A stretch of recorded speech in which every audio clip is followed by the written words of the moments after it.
Fala galera, sejam bem-vindos a mais um vídeo e hoje a gente vai fazer ali a correção de mais um vestibular que teve aí nesse final de semana. Se liga aí.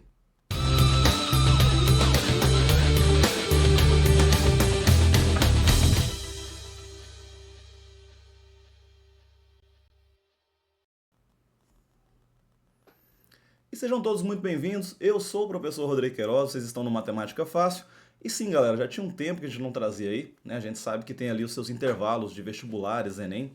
Então, tem algumas universidades que fazem ali fora de época, né? Ali da grande maioria, que é interessante para você estudar ou para você que quer prestar em locais diferentes. Isso aí é interessante, mas é claro, né? Aquele acordo de começo de vídeo, só para não perder ali. Vai lá, senta o dedo no like, se inscreve no canal, ativa as notificações, compartilha com a galera e coloca lá naquele grupo do WhatsApp, do Telegram, coloca ali no meio dos amigos. Pessoal, a gente teve aí no último final de semana, para quem está assistindo aí o vídeo na data de lançamento, a gente teve aí o vestibular da Universidade Regional do Cariri, mais comumente conhecida como URCA, né? Uma das universidades aí bem vistas e bem concorridas dentro do nosso país, que fica ali no estado do Ceará. Provinha da nossa parte matemática ali foi no primeiro dia de prova, dia 1. Dia de prova este que foi, olha lá, no dia 5/3, a gente teve essa prova. Logo na semana seguinte, a gente está trazendo aqui o mais rápido para vocês a correção da nossa parte matemática. Mas no mesmo dia, para a galera conhecer, a gente já tem vídeo aqui no canal explicando o passo a passo sobre o vestibular da URCA. Mas para quem não conhece, um resuminho rápido aqui. Esse vestibular é aplicado em 2 dias seguidos, ok? Num primeiro dia, que é denominado ali de prova 1, a gente tem a aplicação de Física, Matemática, Química e Biologia. Então, nossa matemática está dentro desse primeiro dia. E no dia seguinte, no dia 2 ali, a prova 2 é aplicada às demais matérias, ok? Então aqui a gente vai fazer a correção da nossa provinha, começando ali na parte de matemática, começa ali na questão de número 16. Esse vestibular em específico, o dia da prova 1 não tem modelos diferentes, então não tem aquela questão de mudar ou a ordem da numeração ou a ordem das questões, ok? É sempre a mesma coisinha ali, tá? Então vamos lá, sem enrolação, já para a nossa primeira questão que falava o seguinte, olha ali. Sejam FG funções que vão dos reais nos reais, funções afins, ou seja, funções do primeiro grau, determinadas, definidas ali por... Então a nossa f de x tem essa cara e a nossa g de x essa outra cara, onde k pertence aos reais. Seja f bola g igual a g bola f, ou fog igual a gof. Podemos afirmar que o valor de k é... Então nós queremos ali o valor do k, comando na nossa questão. Aquela notação, né, pessoal, de f bola g ou fog, como alguns professores falam aí, é a mesma ideia de a gente colocar a f composta com a g. Então, é a nossa função composta, ok? E o que é isso? Eu vou pegar minha função f, sempre a função inicial ali como um exemplo, e dentro dela, ao invés de colocar um valor, eu vou colocar a função que ele está pedindo, no caso ali a função g. Então, é a nossa ideia de função composta. Então, se eu tenho ali a minha função f sendo 8 vezes x, no lugar de x, eu vou colocar outra função, que é 2x mais k. Então, isso eu substituí no lugar do x. E aquele mais 5 que estava lá na frente. Então, a nossa função f composta com g, ela fica ali fazendo a multiplicação. 8 vezes 2x, 16x, mais 8k, mais 5. Aqui não tem mais o que fazer, vamos guardar essa informação. Então vamos deixar ele aqui em destaque. Em seguida, nós temos ali o g bola f, ou seja, a g composta com a f. Mesma ideia, eu olho primeiro para a minha função g, que a gente marcou ali de azul, ali acima. Então é 2 vezes x. No lugar do x, eu vou colocar toda a minha função f, que era 8x mais 5, e copio o restante, mais o k. Então, só substituir. No lugar do x, a gente colocou toda a função f. Vamos desenvolver aquilo ali. Então, a minha g composta com a f vai ser 16x, 2 vezes 5, 10, mais o k. Então, beleza. Temos essas duas informações aí. E a questão nos disse o seguinte. primeira composta é igual à segunda, então eu posso igualar esses dois resultados, que eu deixei ali marcado com as setinhas. Ou seja, 16x mais 8k mais 5, que é o resultado de azul, é igual ao resultado de preto. 16x mais 10 mais k. Como nós temos 16x somando de ambos os lados, isso daqui vai desaparecer, né? Porque se eu colocar 16x menos 16x, vai zerar. Então, seguindo ali, o que nós ficamos? Eu tenho com 8k menos k, que é igual a 10 menos 5. Então, 7k é igual a 5. O valor do nosso k é 5 sétimos. E 5 sétimos, olhando ali para os nossos gabaritos, a gente tem como gabarito letrinha B. B de bola, B de bosque, de questãozinha ali, que essa daqui, que beleza, essa eu já arrebentei. Então, questãozinha simples assim, galera, de função composta, as ideias iniciais de função, a gente não pode perder, ainda mais caindo num vestibular concorrido como esse daqui, a gente tem que arrebentar ela de cara. Próxima questão, falava o seguinte: sejam A e B pertencentes aos reais, satisfazendo a desigualdade. O A é menor do que o B e maior do que o zero. O B está entre 1 e 0 e o 1 é o maior valor de todos. E a gente pode ver isso na reta numérica, né, pessoal? Olha lá.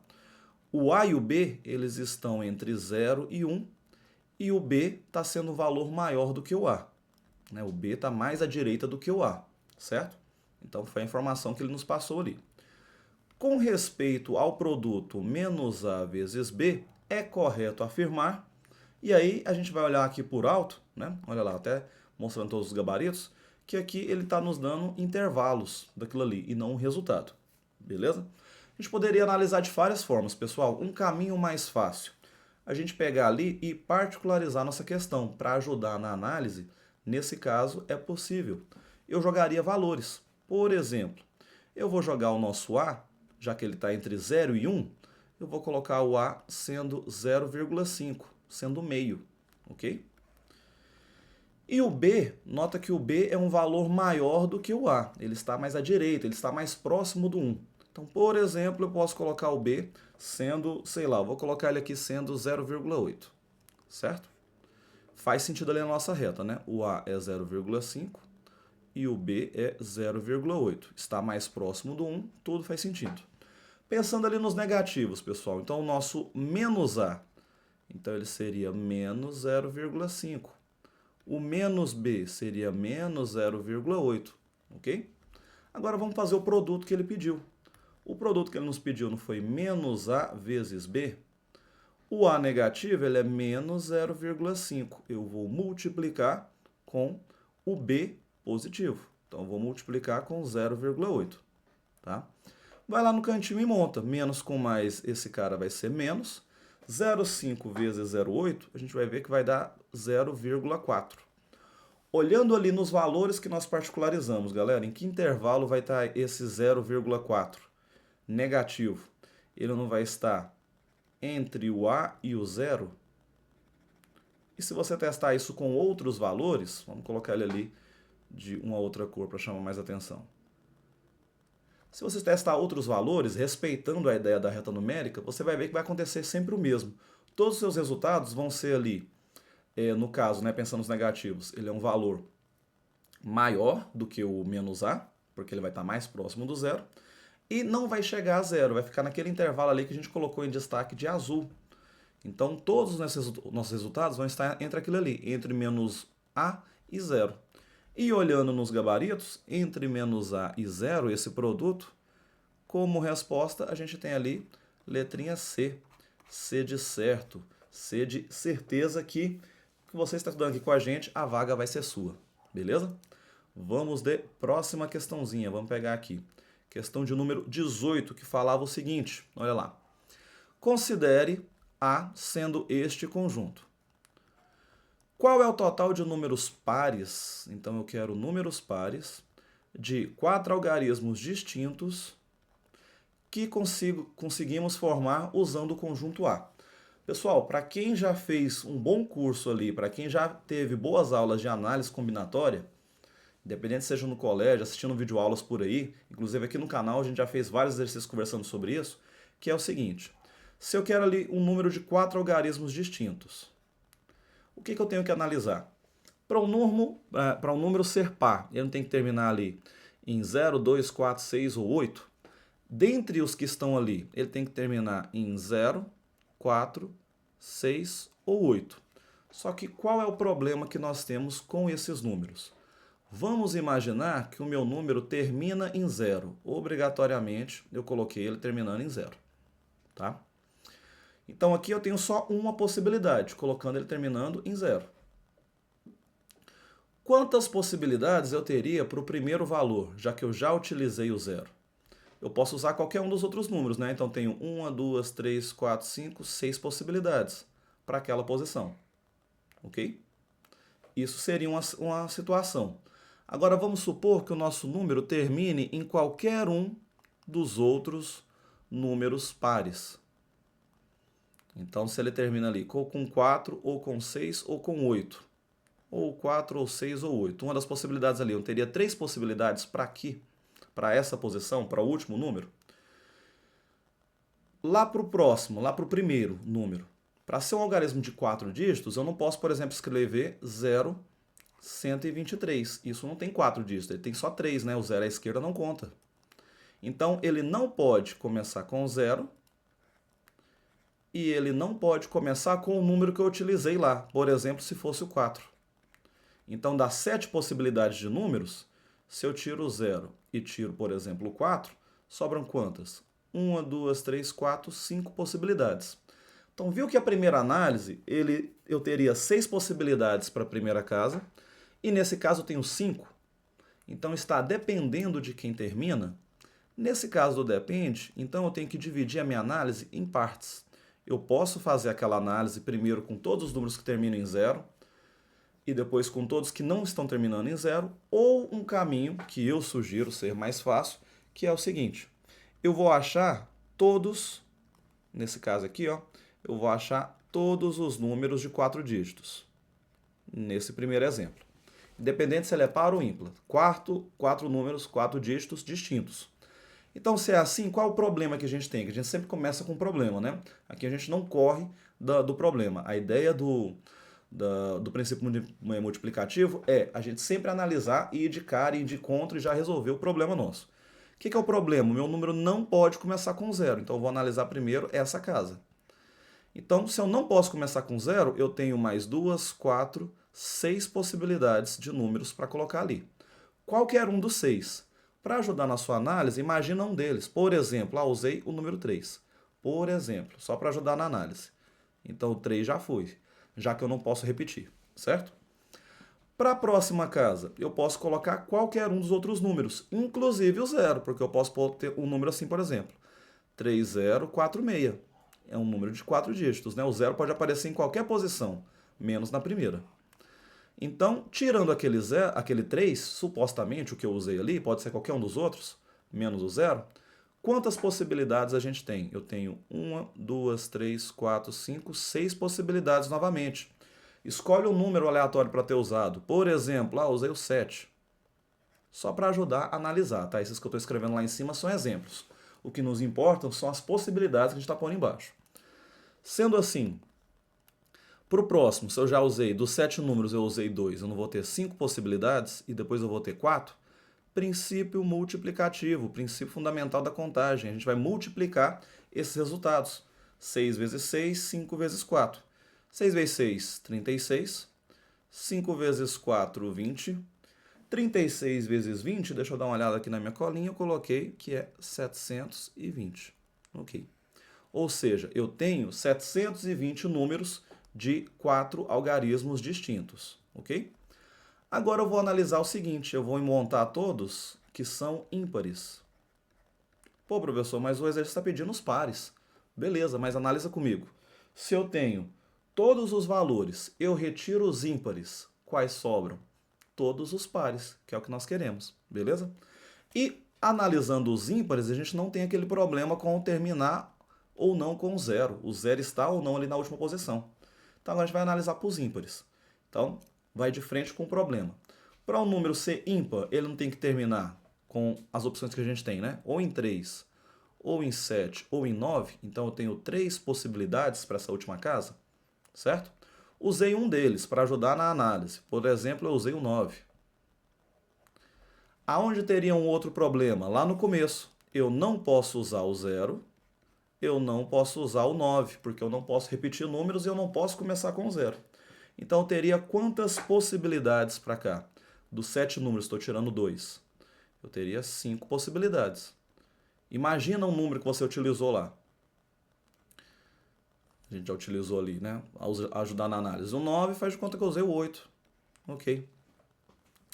Para o próximo, quantas possibilidades nós temos? Usando 2 do total de 7. Não são 5 novamente? Porque agora eu posso usar o 0. E para o próximo, 4 possibilidades. Multiplica todo mundo ali.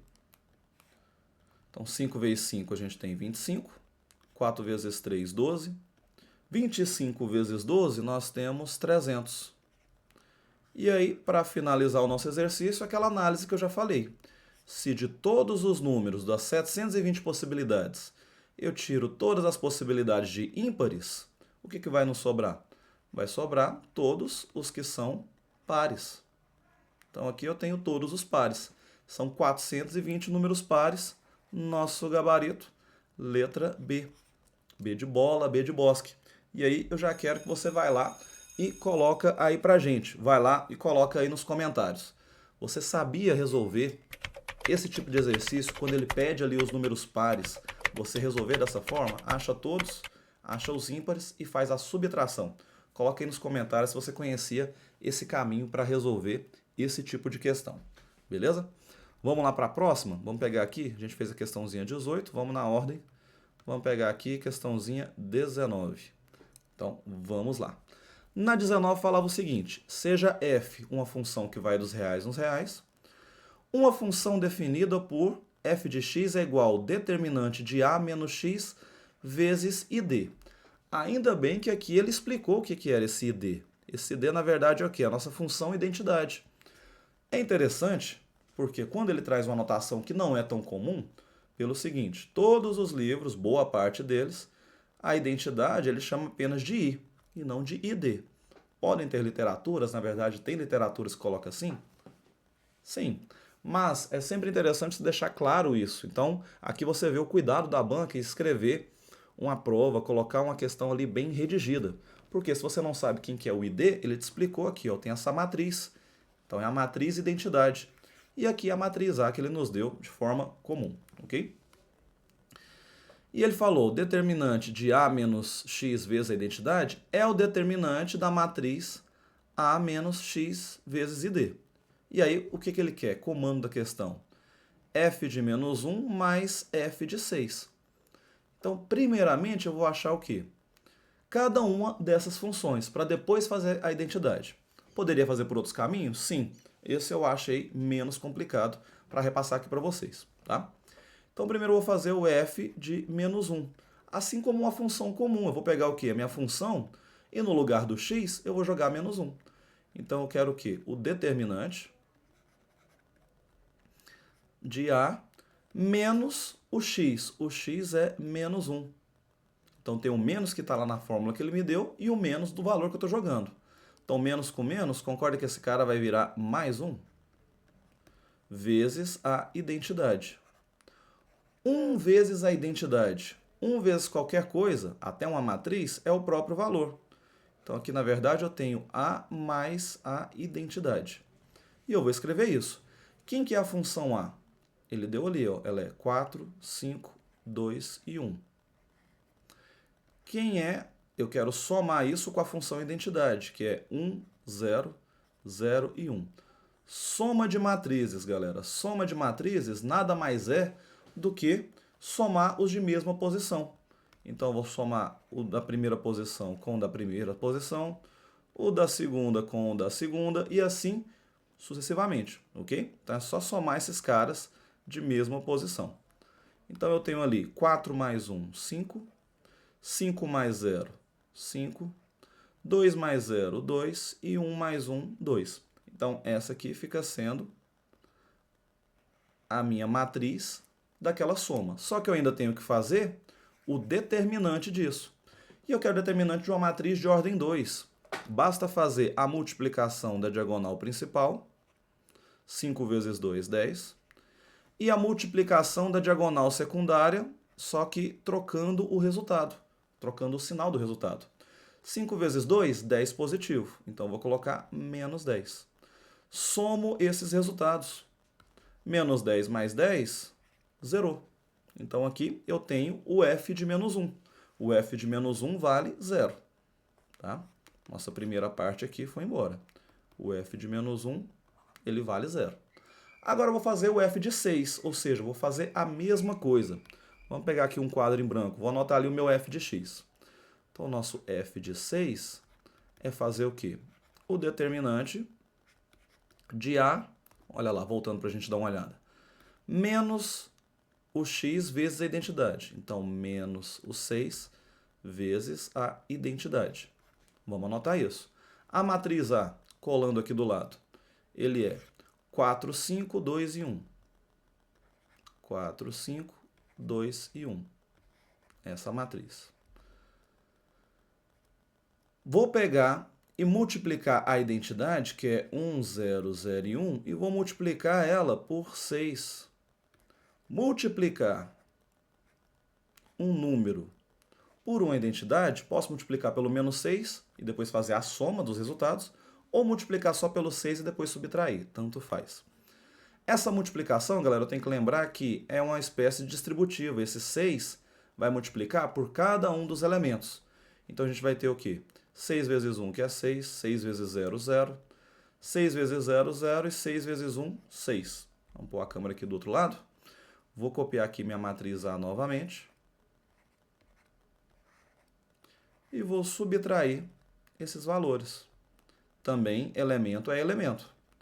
Então, 4 menos 6 menos 2. 5 menos 0 é 5. 2 menos 0, 2. E 1 menos 6, menos 5. E lembrando que eu tenho que fazer o determinante desse cara. Novamente, determinante.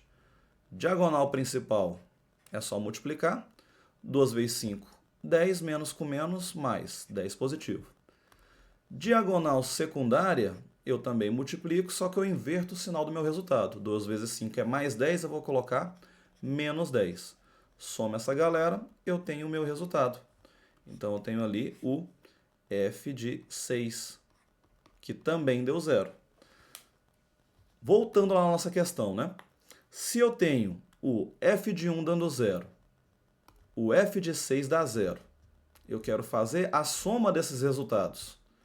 Então, f de menos 1 somado com o f de 6, 0 mais 0, na calculadora esse cara é 0. E 0, nosso gabarito, olha lá, letrinha A de aprovado, letrinha A de aprovação. Lembrando, né, pessoal, poderia fazer por outros caminhos. Eu poderia primeiro montar o determinante em relação a x para depois substituir os valores. Mas isso, né, claro ali que pode te dar ali um pouquinho mais de trabalho. E aproveitando a pausa nessa questão aqui, pessoal, antes de ir para a próxima, questãozinha de número 20, só para comentar que o canal tem ali o seu botãozinho do valeu, para você fazer ali o seu apoio financeiro, fazer ali a sua participação de qualquer valor que for interessante para você, está passando aí ao lado.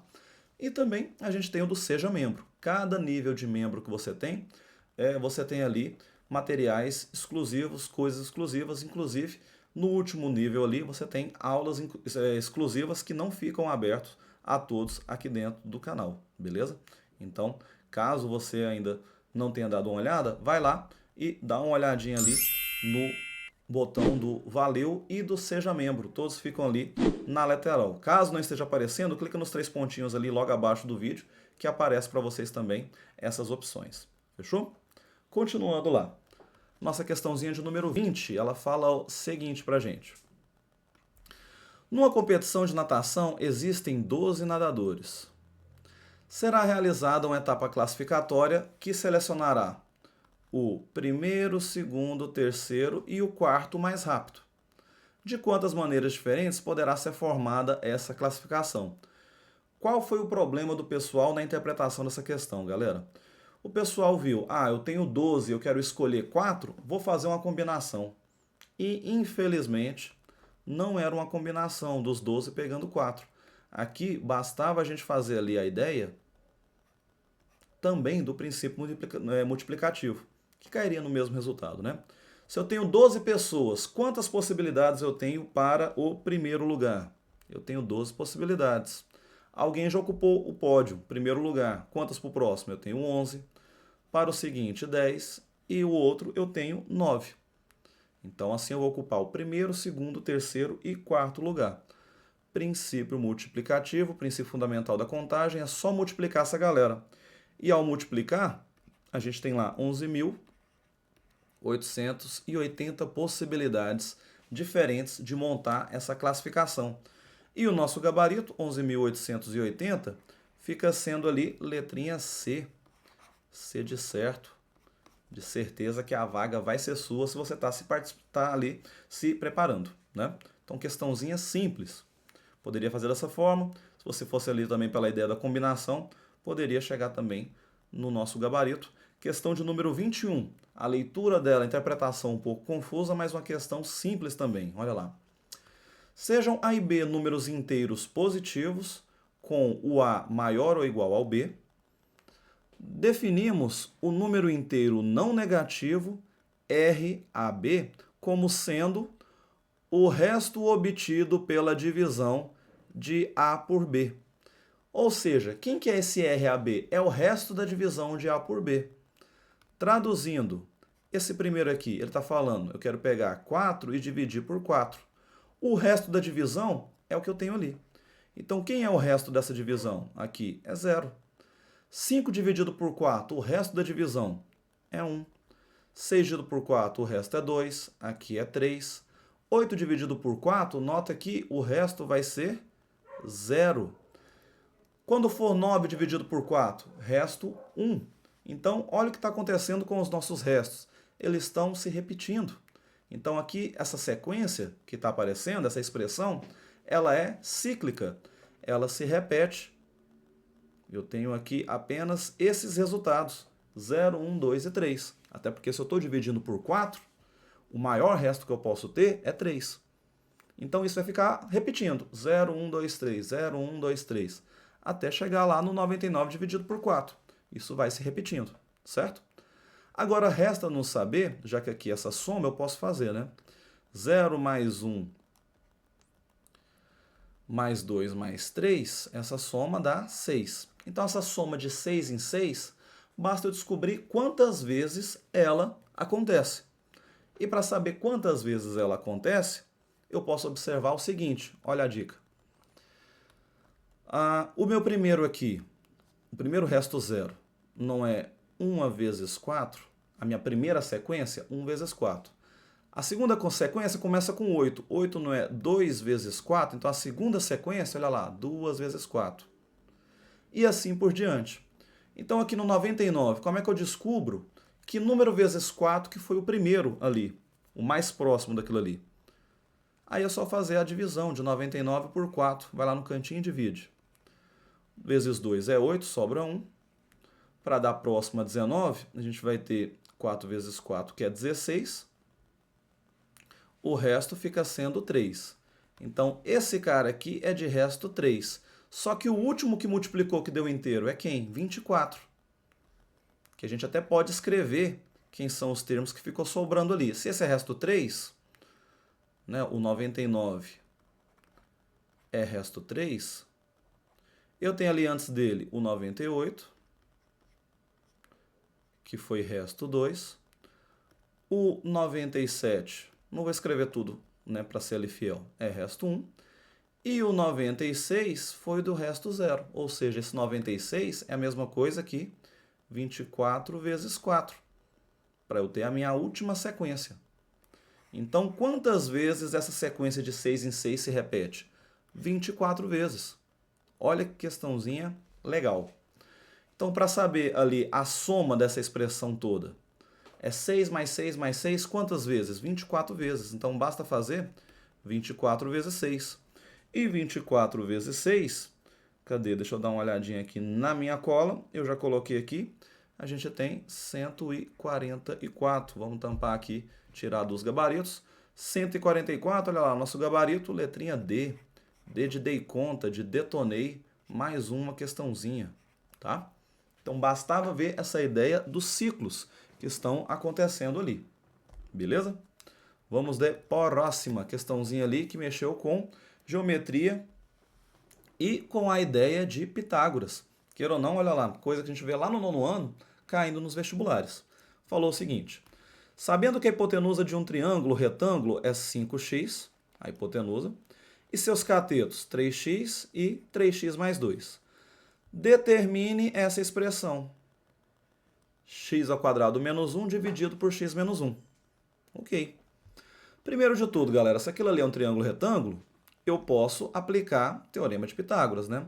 A nossa hipotenusa, que é 5x², é igual aos catetos ao quadrado, fazendo a soma deles. Ao desenvolver isso, nós temos 5², 25, x². 3², 9, x². O que não pode acontecer, né? Isso daqui é querer pegar cada termo e levar ao quadrado separadamente. Aquilo ali é um produto notável. Então, 3 vezes 3 eu vou ter 9x², o quadrado do primeiro, mais 2 vezes o primeiro vezes o segundo. Então, 2 vezes 3, 6. 6 vezes 2, 12x. Mais 2 vezes 2, 4. Organizando isso daqui, a gente vai ter 25x², né? Remixei aqui, ficou igual sanduíche x. 25x². 9x² mais 9x² fica 18, vai passar negativo. Menos 18x². Vamos ter ali o seguinte: menos 12x menos 4, isso é igual a 0. Então, 25 menos 18, eu tenho 7x² menos 12x menos 4 igual a 0. Queremos o valor de x, então posso fazer por soma e produto, ou a gente pode recorrer ali delta e bhaskara. A maioria da galera gosta de delta e bhaskara, então vamos lá. Nosso delta é o quê? Menos 12 ao quadrado, menos 4 vezes o a, que é 7, e o c, que é menos 4. Vai ficar apertadinho ali, mas vamos lá. Nosso delta, então, é 144, menos com menos mais, 4 vezes 4, 16, e aí a gente vai lá e monta, né? 16 vezes 7. Vai lá no cantinho e faz. Esse aqui eu vou fazer com vocês, já que tem algumas boas contas aqui que a gente não fez junto. Então, ali, 6 vezes 7, 42, 7 vezes 1, 7, com 4, 11, 112. E aí, 112 com 144, a gente tem nosso delta, 256. Vamos apagar aqui o rascunho, deixar ele aqui de lado. Achamos o delta, vai lá e faz bhaskara. Então, nosso x é menos com o menos do b vai ficar 12 positivo. Raiz de 256, a gente sabe que é 16, então mais ou menos 16. 2 vezes o a, nosso a é 7. Então, meu x' vai ser 12 mais 16 sobre 14. 12 mais 16, temos ali 28. Dividido por 14, 2. X duas linhas, 12 menos 16 sobre 14. 12 menos 16 menos 4 sobre 14. Pode simplificar ali, né? Vai ficar menos 2 sétimos, dividindo todo mundo por 2. Mas sempre tem que interpretar, né, galera? Olha lá. Meu x está multiplicando cada um dos lados do triângulo. Pode olhar em qualquer um deles. Se eu multiplico por um valor negativo, existe lado negativo de alguma figura? Não. Então, para esse exercício, a gente vai desconsiderar aquele resultado e vai focar no x sendo 2. Ok? Agora vamos fazer o que ele pediu. Eu ia colocar em outra página, mas dá para fazer aqui mesmo. Aqui na parte de cima. x² menos 1. Outro produto notável, caso você não queira substituir valores. Mas substituir também, a conta não fica grande, né? Caso você não tenha visto. Você podia fazer lá 2 ao quadrado menos 1 sobre 2 menos 1, que já sai direto. 4 menos 1 sobre 1. 4 menos 1 é 3, né? Beleza. Já seria a resposta. Se você conseguiu visualizar ali o produto notável, parabéns, né? Porque aquilo ali é a mesma coisa de x mais 1 que multiplica x menos 1, dividido por x menos 1, já que está multiplicando, x menos 1 vai embora com x menos 1, então bastava substituir o nosso x, que é 2, mais 1, 3. Não importa o caminho que você escolheu, o importante é chegar ao resultado, que é 3, é a mesma coisa. E 3, nosso gabarito, letrinha B. B de bola, B de bosque. Nesse caso, como o valor de x era pequeno, substituir direto não dava tanto trabalho. Mas caso você lembrasse ali do produto notável, que ia sobrar só o x mais 1, mais fácil ainda de fazer essa substituição, tá? E aí, novamente, vai lá e comenta. Qual caminho que você escolheria? Qual que você ia visualizar ali na hora da prova? Pensando ali em valores maiores, né? Pensando em valores maiores, é lógico que lembrar do produto notável era melhor para fazer a substituição, que ia ser só o valor de x mais 1. No outro, eu teria que levar ao quadrado e fazer contas grandes se fossem números maiores. Como não é, então, tranquilamente ali pra gente, né? Coisa fácil, coisinha tranquila. Vamos para a próxima, galera, questão de número 23. Lembrando, né, pessoal, aqui a gente está fazendo na semana seguinte, né, nesse último final de semana aí foi a prova do vestibular da URCA, a Universidade de Cariri, lá no Ceará, super concorrida aí. Então a gente está trazendo aí o mais rápido para vocês o gabarito dessas questões. Essa daqui também é uma questão legal, pessoal, essa questão número 23. Falava o seguinte, olha lá. Sejam x1, x2, xn pontos no intervalo de 0 até 1, satisfazendo as seguintes condições. Então, imagina isso numa reta numérica.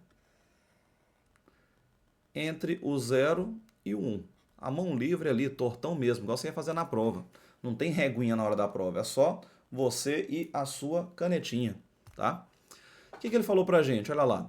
x1 é ponto médio de 0 até 1, ou seja, está na metade do caminho. Então, x1, mais ou menos aqui, no olhômetro mesmo. É a metade. A metade entre 0 e 1 é meio. Beleza. x2 é o ponto médio de 0 a x1. Então, é a metade entre esses dois. x2. Metade de meio, divide por 2. Então, meio dividido por 2, 1/4. E assim sucessivamente. Ele ia achar ali um x3, que é a metade, que seria 1/8. Ou seja, os números que eu estou tendo, meio, 1/4, 1/8 e assim por diante, até um n mais 1. Denotando de LI como sendo o comprimento do intervalo de 0 até o seu xi, que sempre vai ali dividindo, metade, metade, metade, metade. Ele quer fazer o quê? A soma desses valores. Galera, soma de valores e é uma soma infinita. A única soma infinita que você mexe na educação básica é uma PG. Outra forma de você ver é olhando os seus valores também. Olha lá, meio, 1/4, 1/8. Eu não estou sempre para achar o próximo termo, pegando a metade e a metade do valor, certo? E a soma da PG infinita, aliás, né, é A1 que divide 1 menos a minha razão. Então tá, a nossa soma é o A1, primeiro termo que apareceu, meio. 1 menos a razão. Eu estou sempre dividindo por 2, ou seja, é meio também. Então minha continha vai ficar meio que divide 1 menos meio é meio. Dois valores iguais dividindo, isso dá 1. E nosso gabarito sendo 1, olha lá, letrinha A de aprovação, de arrebentei. A, essa vaga é minha e ninguém tira. E tenho certeza que vocês que estudam aqui com a gente, que se preparam aqui com a gente, não vai ficar para trás, beleza? Então, questãozinha aí que você tinha que identificar que você estava mexendo com a soma de uma PG infinita. E, além disso, lembrar da sua fórmula da soma da PG infinita, beleza? Questãozinha de número 24. Questãozinha também ali, pessoal, que exigiam um pouco mais da nossa interpretação. A gente está vendo que, como todo processo seletivo, tem questões mais fáceis, questões mais difíceis. Quem está acostumado com a banca da Universidade da URCA, com as provinhas da URCA, está acostumado ali que nada fora do padrão, pelo menos a parte nossa de matemática, já comentando, mesmo antes de fechar a prova aqui, nada fora ali dos conformes que a gente está acostumado com a provinha da URCA. Questãozinhas ali, às vezes, bem básicas e outras que precisam um pouco mais da nossa interpretação, mas que não tem tantos cálculos, né? Não é um estilo da prova da URCA a gente ter aquelas questões de cálculos imensos, ok? Essa aqui falava assim, ó. Numa urna contendo 101 bolas, numeradas de 0 a 100, é feito um sorteio com reposição de 2 bolas. Denote P1 como sendo a probabilidade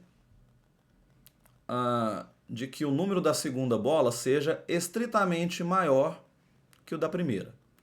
P2, a probabilidade de que o número da segunda bola seja estritamente menor do que a primeira. P3, a probabilidade de que o número da primeira bola e da segunda sejam iguais. Então, beleza.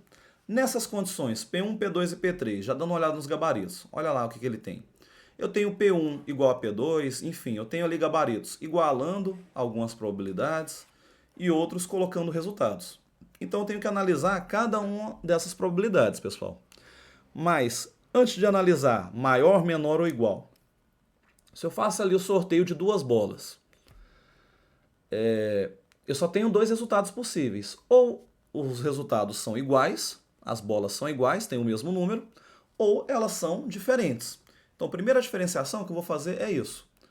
E o primeiro que a gente vai pensar ali vão ser nas bolas sendo iguais. Se eu analiso as bolas sendo iguais, o que eu posso ter? Para o primeiro resultado, vou lá na urna e pego uma bola. Então, probabilidade, né, pessoal? O básico de probabilidade sempre é casos favoráveis, os resultados que nós queremos, dividido por casos possíveis, todos os resultados que existem. Beleza? Grava essa ideia, galera. Isso daqui é o básico da nossa probabilidade. E no nosso caso aqui, o que está rolando? Casos favoráveis. Eu posso pegar qualquer uma das bolas, então eu tenho 101 bolas para pegar. Sobre casos possíveis, total de bolas também é 101. Isso para a primeira bola, tá? Fui lá e peguei qualquer uma das bolas. Vamos supor, peguei a bola de número 24, igual o número da questão. Então, sorteei lá a bola 24. Se eu estou pensando em tirar bolas iguais, lembrando que tem reposição, né? Ou seja, tirei a bola, olhei e devolvi ela na urna. Balancei a urna, tal, e vou sortear novamente. Só que já que eu quero que saiam bolas iguais, a próxima bola que eu vou sortear, obrigatoriamente, não tem que ser a bola 24 também? Nesse exemplo que eu montei, porque as bolas têm que ser iguais? Sim. Se eu quero sortear bolas iguais, quantos casos favoráveis eu tenho? Eu tenho apenas um resultado, que é tirar exatamente a mesma bola que eu tirei. De um total de quanto? De 101 bolas, porque eu repus as bolas na urna, certo? Ok. Multiplicando aquilo ali, galera. Por que eu vou multiplicar? Porque eu quero o resultado da primeira retirada e da segunda. Esse E nos indica multiplicação. Se fosse o primeiro ou a segunda, seriam a soma dos resultados, beleza? Dicas aí valiosas de quem assiste nossas aulas já está ligado nisso. 101 vezes 1 é 101. 101 vezes 101, eu nem vou fazer essa conta, porque dá uma olhada nos gabaritos. Olha lá, eu tenho um 101 ao quadrado dentre os gabaritos. Então, eu vou deixar isso. 101 vezes 101 é 101 ao quadrado. E isso aqui é quem? P1. Né? Porque ele chamou lá no texto P1, não, P3, aliás, né? P3, resultados iguais. Beleza. Agora, pessoal, vamos analisar para as bolas serem diferentes. Então, agora eu vou ter ali sorteio de bolas diferentes. Então, tá. Vou sortear ali a minha primeira bola. Só que aqui, ao invés de fazer o sorteio das bolas, como que eu vou ter o resultado das bolas diferentes? A probabilidade, pessoal, que inclusive é uma das coisas que eu particularmente, vamos até ficar aqui na outra câmera aqui.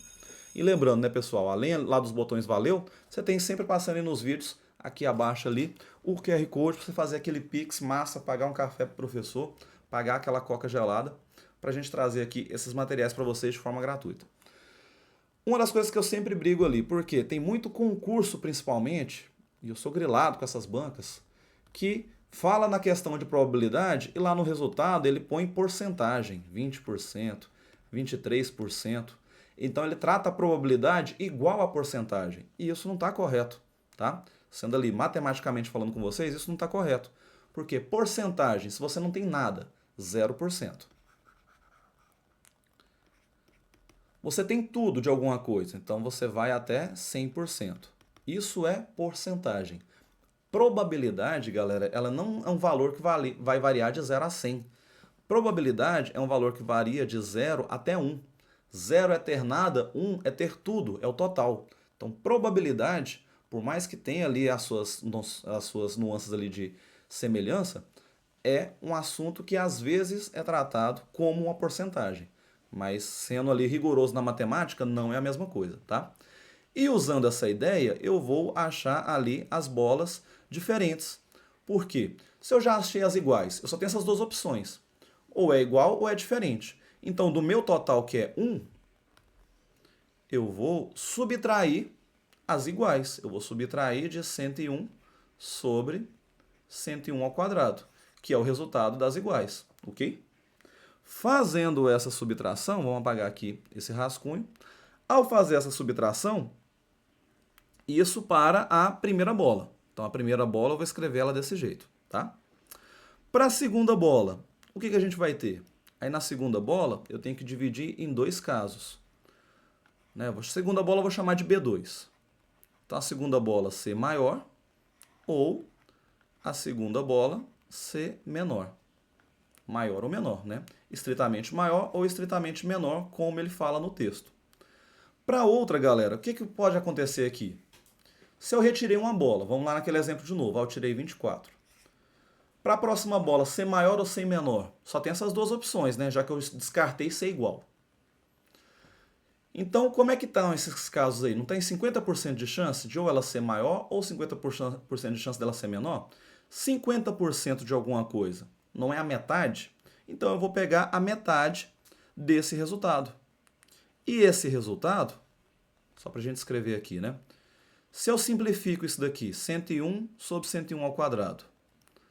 Esse cara não é a mesma coisa, vamos até escrever ele aqui. De 1 menos 101. 101 ao quadrado, né? 101 vezes 101. Eu posso simplificar. Então, não fica 1 sobre 101? Aquela fração? É, né? Beleza. E aí, o nosso cálculo. Para o próximo aqui, então, eu vou pegar esse 1 menos 101. 1 menos 1 sobre 101, perdão, né? Eu quero a metade disso. Faz seus cálculos ali, né? Divisão de fração, faz a divisão pelo inverso. A gente vai ver que isso daqui dá 50 sobre 101, tá? Já que o outro também é a metade, então 1 menos 1 sobre 101, a metade disso, vai dar o mesmo resultado, 50 sobre 101. Mas para poder comparar, eu vou colocar com o P3, eu vou colocar no mesmo denominador. Então, eu vou pegar esse resultado, que os dois ficaram iguais, né? 50 sobre 101, e vou multiplicar em cima e embaixo por 101. Então, 50 vezes 101. A gente vai ter ali como resultado 5.050 sobre 101 ao quadrado. Então, aqui, tanto, né, olhando ali nos gabaritos, estritamente menor, ou seja, vamos lá, o P1 ele falou que a probabilidade da segunda bola ser maior. Então, quem que está falando que é P1? Esse cara. E o outro ficou sendo P2. Só que aconteceu com eles? P1 e P2 têm o mesmo resultado, que é esse 5.050 sobre 101 ao quadrado. E P3, ele pode ser escrito como 101 sobre 101 ao quadrado, mas esse cara simplificando, ele não é 1 sobre 101? Olha para os nossos gabaritos. Deixa eu voltar aqui agora. E olha para os nossos gabaritos. Nosso gabarito, que isso daí vai bater, letrinha A. Olha lá, P1 e P2 são iguais, que é o nosso caso, 5.050 vezes 101 ao quadrado.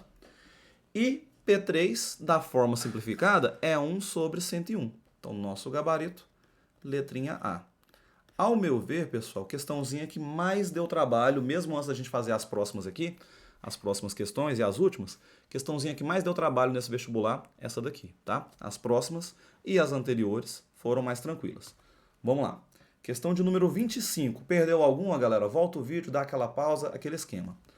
Falou o seguinte, seja ABC um triângulo, não tenho figura, sempre dou a dica para vocês. Vai lá e desenhe. Então tem um triângulo, vou chamar lá de A, B e C, tanto faz a ordem. M, ele falou que é ponto médio do lado AB. Então, entre A e B, eu vou ter M. Beleza. N é o ponto médio de BC. Então, entre B e C, eu vou ter N. Lembrando que ponto médio divide o meu lado em duas partes iguais. Então, essa parte é igual a essa parte igual a essa. E, por fim, o ponto P é ponto médio de AC. Então, lá em AC, meu ponto médio, que é o P, dividiu ali o meu triângulo, o meu lado, aliás, né, em duas partes iguais. Ok. Vou desenhar esse triângulo aqui, formado por esses pontos médios. Sobre esse triângulo é correto afirmar. E ele vem falando ali em relação aos lados. Se ele é equilátero, se o triângulo é isósceles e coisas do tipo. Os lados do triângulo externo, A, B e C, a gente não tem. E caso tenha uma forma de calcular, já adianto que dá muito trabalho, e a gente tem que usar ali semelhança de triângulo, mas não é necessário. Eu tenho as coordenadas desses pontos. Olha lá, meu ponto M, ele é 3 e 1. O ponto N, ele é 5 e 1. E o ponto P, ele é 4 e 0. Vou calcular um desses lados com vocês, galera, só para a gente recordar.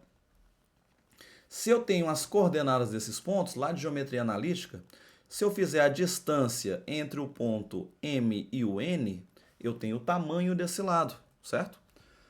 E a distância entre M e N vai ser a raiz quadrada, distância entre dois pontos, né?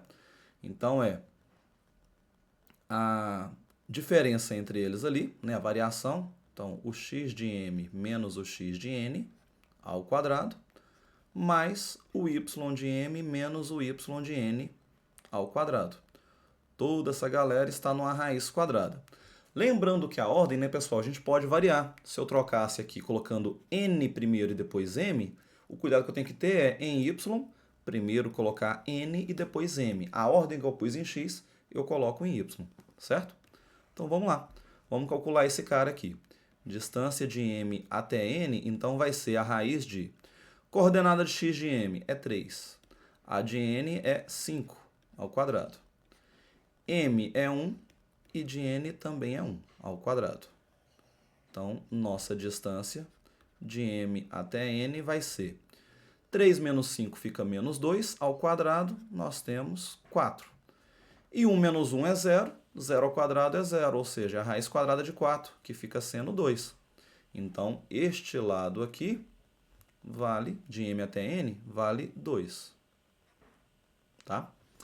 Calculando os outros da mesma forma, pessoal, aqui eu já vou colocar o resultado para não delongar mais ainda o vídeo com a gente aqui. Então, a distância de m até p é raiz de 2. E a distância de n até p também é raiz de 2. Então, se esse triângulo de dentro é isósceles, eu tenho dois lados iguais, o meu externo, por semelhança de triângulo, também vai ser isósceles. Agora, olha para os itens. Eu já vou descartar a letra B. Ele é equilátero? Não, não é. Então, a letra B está fora. Ele não é equilátero, ele vai ser isósceles. E aí ele vem falando ali sobre... outro que a gente pode descartar aqui também. Não existe triângulo com essas condições do enunciado. Para não existir o triângulo, galera, o triângulo interno também não existiria, ou seja, eu não conseguiria calcular essas distâncias. ou uma das distâncias daria negativa, beleza? Então, D e B está fora. A e E, M e C, está falando sobre os lados serem maiores ou menores.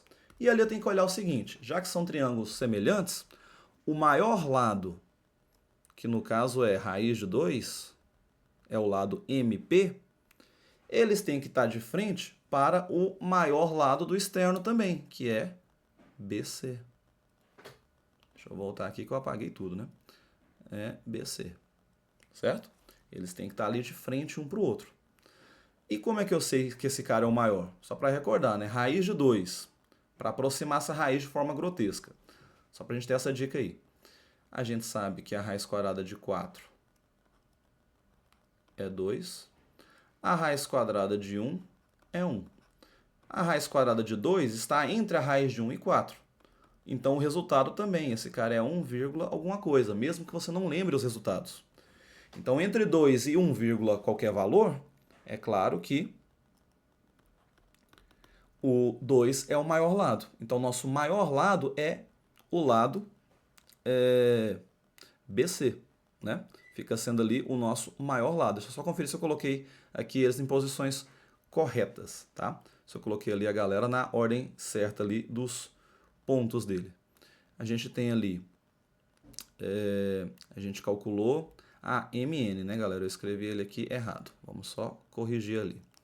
Eu estava vendo aqui na minha anotação, deu diferente. O que nós calculamos foi MN, então esse cara aqui é 2. E os outros raiz de 2. Corrigindo. Né? Tenho certeza que quem já estava assistindo aí, meu Deus, o professor escreveu errado, vai dar errado a questão. Então, se MN é esse cara, então o maior nosso lado agora é AC. Agora sim está correto, agora temos o gabarito. Letrinha E.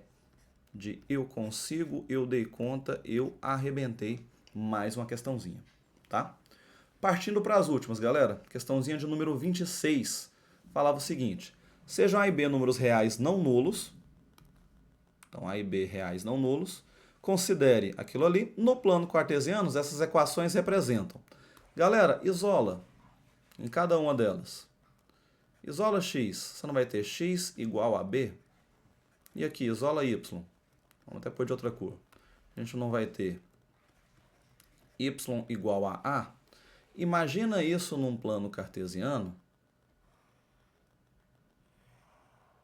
Nosso x e y ali. Imagina valores. Por exemplo, se você tem ali x igual a 3, faz de conta. Só que ao invés de ser 3, é b. Como é que seria essa reta? Para qualquer valor que eu jogo para y, eu teria o meu x. Então não seria uma reta aqui paralela? Só que aqui é o meu b. Certo? Só que a gente sabe se o b é positivo ou negativo? Não. Então esse b também pode estar desse lado. Eu não sei se ele é um positivo ou negativo. Certo? Y, a mesma coisa. Ele pode ser igual a um a positivo ou pode ser igual a um a negativo. Então a gente tem aí essas opções, tanto para as retas x igual a b e y igual a a. Pode ser qualquer um desses pontilhados. Mesmo assim, qualquer que a gente pegue, eles são retas paralelas? Não são retas paralelas. Claramente a gente vê que essas retas, independente de onde a gente olhe, elas são perpendiculares, né, galera? Então, qualquer coisa ali no exercício que não fala de perpendicular, eu vou ignorar, certo? Olha lá, duas retas perpendiculares e se intersectam em AB. Então, vamos ver o ponto que elas se cruzam. Esse ponto. Sempre, né, galera, seguindo a ordem do par ordenado. Primeiro é o valor de B, depois o valor de A. O x é B e o y é A. Em todos é a mesma coisa, olha lá. X é B, y A. X é B, y A. X é B, y A. E não o contrário, igual ele falou na letra B ali, né? Então, nosso gabarito fica sendo letrinha C. C de certo. Então, só de lembrar ali a ordem do par ordenado, você já matava a questão, ok? Todos os demais ali não faz o menor sentido. Questãozinha 27, parece complicada, né? Ele falou o valor da expressão. Deu ela ali, pura e simples. Mas a gente vai ver que não dá trabalho, né, pessoal? Bastava a gente começar a resolver. Cosseno de 60. A gente tem ali, cosseno de 60, a gente sabe que é meio. menos 4 vezes cosseno de menos 45. Vamos conversar sobre isso, né? Ciclo trigonométrico, coss embaixo, seno em cima. Não tem ângulo negativo, né, galera? Não existe ângulo negativo, até porque ângulo é uma abertura entre duas semirretas.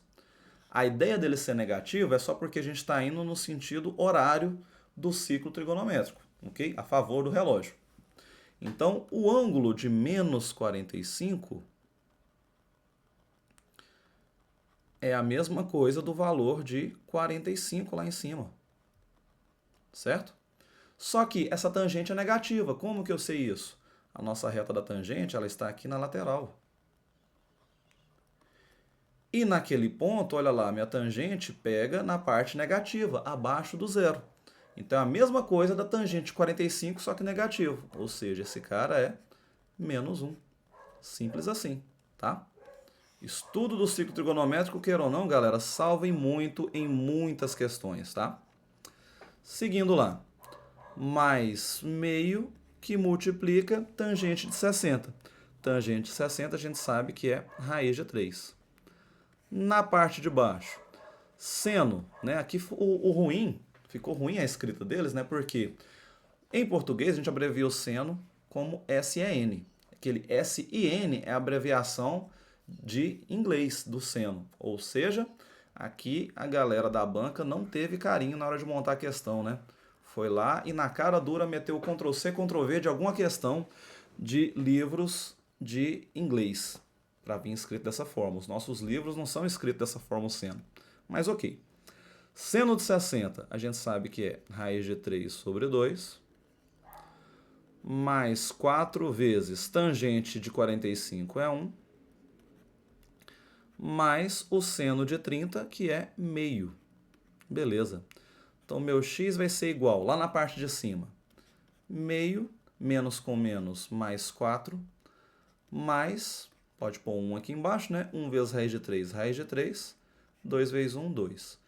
Dividido por raiz de 3 sobre 2, mais 4, mais meio. Galera, se eu inverto, já que está tudo somando, eu não posso inverter a ordem dos valores, que o resultado da minha soma é a mesma? Concordam, né? Então, se eu inverto a posição daqueles ali, ó, eu coloco o meio na parte de baixo, no começo, e o raiz de 3 para o final, os dois não vão ficar iguais, então não são valores iguais somando? Duas coisas iguais somando, como se eu tivesse 2 sobre 2, 3 sobre 3, 10 dividido por 10. Isso vai dar o quê? 1.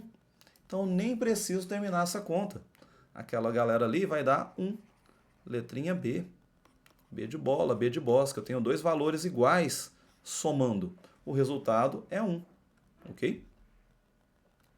Vamos de próxima, questão 28. Quase acabando ali. Antepenúltima questão, né? Com respeito ao conjunto solução da equação quadrática, essa daqui, é correto afirmar. E ele está falando sobre as raízes, né, galera? Olha lá, possui duas raízes positivas, uma positiva e uma negativa, duas negativas e assim por diante. Se eu quero as raízes, eu quero quem? Eu quero o delta. Então, eu quero o delta daquele cara, que é o b ao quadrado. Então, eu vou ter ali, né, o cosseno de 1 ao quadrado, menos 4 vezes o a, que é 1, vezes o c, que é 1. Então, meu delta, ele é... a gente tem ali o seguinte, o nosso delta, ele é cosseno de 1 grau ali, né, ao quadrado, menos 4. Ok. Aí eu tenho que pensar sobre esse cosseno de 1. Galera, se a gente fosse tentar achar o valor do cosseno de 1, tentando ali, né, manipular ele ao máximo, muito trabalho e desnecessário. Por quê?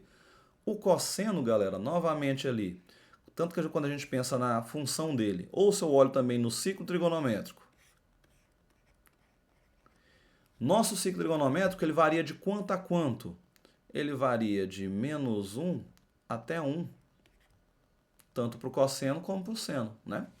Então, o meu cosseno está variando de menos 1 a 1. Então, qual que é o intervalo que ele está variando? É esse, de menos 1 a 1. Então, o menor valor que o cosseno pode ter é menos 1. o maior valor que ele pode ter é 1. Então vamos pensar nessas situações. Se eu coloco menos 1, que é o menor resultado, menos 1, menos 4, menos 5. Se eu coloco 1, que é o maior resultado que ele pode ter, lembrando, né? Reescrevendo aqui, é esse valor ao quadrado. Então, menos 1 ao quadrado. Menos 4. Vai dar 1 menos 4 menos 3. Se eu coloco 1 ao quadrado, que é o maior valor, 1 menos 4, que é menos 3. Ou seja, o maior e o menor valor que aquilo ali pode ter, fica sendo o menos 3. E quando o delta é negativo, galera, cosseno é menos, o delta é menos 3, né? Se o meu delta é um valor negativo, o que a gente sabe sobre isso? Que a gente não possui raízes reais. Então, olha lá, possui duas, não possui raízes reais. Então, nosso gabarito, letrinha D. Só de lembrar ali daquela teoria, né? Que quando o delta ele é menor do que zero, não possui, não existe raízes que pertencem aos números reais, certo? Nosso gabarito ali, letrinha D. Fala sério, hein, pessoal? Essa anotação aqui, ó, só quem já foi meu aluno, quem assiste minhas aulas, ou quem tem aquela aula filé, que conhece isso daí, ok? Questão de número 29, penúltima questãozinha. Fala o seguinte, ó. Analisando o diagrama abaixo, determine, e aqui a banca deu uma sacaneadinha, porque olha isso daqui. Y barra Z, vamos falar sobre Y. Sobre isso, né? Y barra Z, não existe operação de divisão entre conjuntos, galera. Então, isso daqui é a mesma coisa que ele escrever Y menos Z. É fazer a diferença entre conjuntos, ok? Então, a anotação ali não tão usual hoje em dia. Então, a banca deu uma sacaneada em relação a isso. Primeira coisa, o aluno poderia olhar essa anotação e não entender nada, né? O que estava fazendo ali. Mas é a mesma coisa de diferença de conjuntos. E a diferença, galera, uma forma visual da gente ver aqui, ó, tranquilamente. Y menos Z. Então, eu vou pegar todo o meu conjunto Y e tirar a parte que está dentro de Z.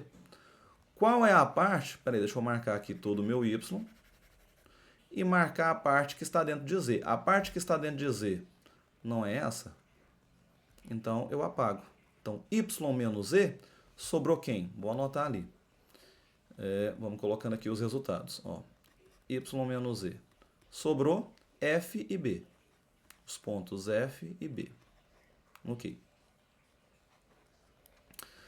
Vamos para o outro ali. A gente tem, ó, Z menos Y. Agora eu estou acostumado com a anotação que ele escreveu ali para me sacanear.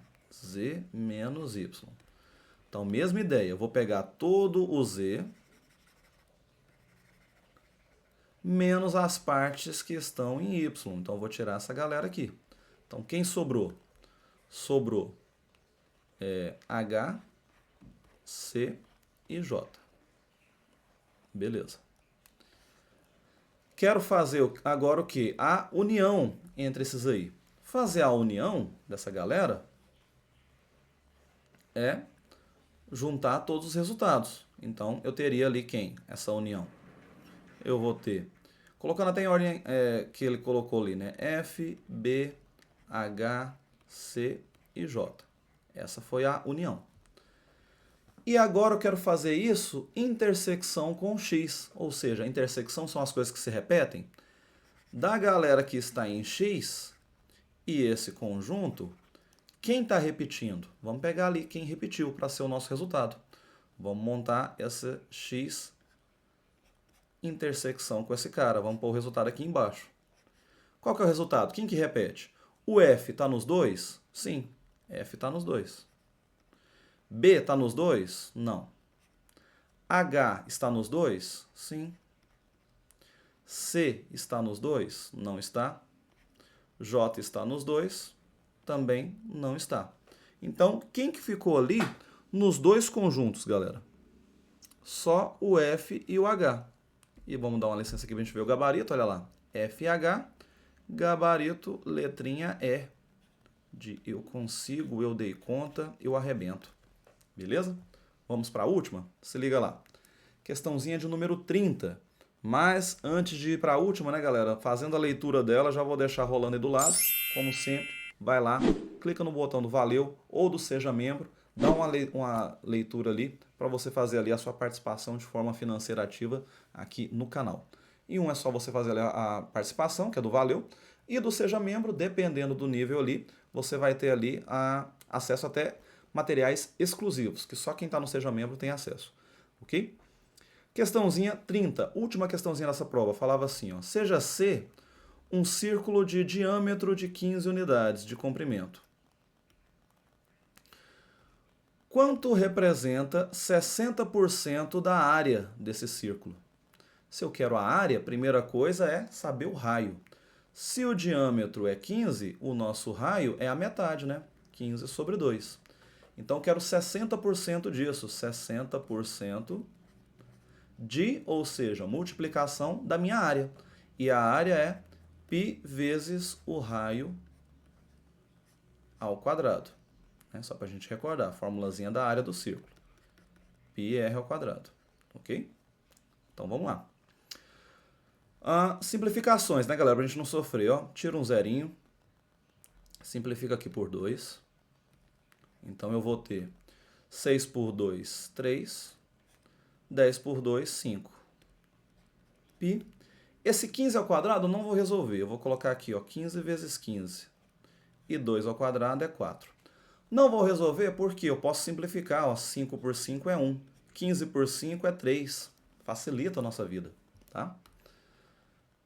Então, o que a gente tem aqui? 3 vezes 3, 9. 9 vezes 15, a gente tem 135 π. E 1 vezes 4, 4. Então, já vamos de gabarito aqui, né? Para matar a nossa questão. 135π sobre 4 não poderia terminar melhor, né, galera? Olha lá. Questãozinha A de aprovado, de aprovação, de essa vaga é minha. Ok, galera? Aqui a gente fechou a correção do vestibular da URCA, né, a Universidade Regional do Cariri, que fica ali no Ceará, bastante concorrida. Se você não conhece sobre ela, a gente tem aqui vídeo no canal explicando sobre, tá? Lembrando, né, pessoal, provinha de matemática caiu junto ali com física, química e biologia, tudo em um dia só de aplicação. A provinha ocorreu ali no dia 5/1, a gente já está trazendo a correção para vocês, que é o primeiro dia de aplicação. No dia seguinte, teve a prova das demais áreas, ok? Vejo vocês no próximo vídeo com mais uma aula, mais uma correção de vestibular, mais um Enem, mais uma Olimpíada. A gente se vê lá. Até a próxima.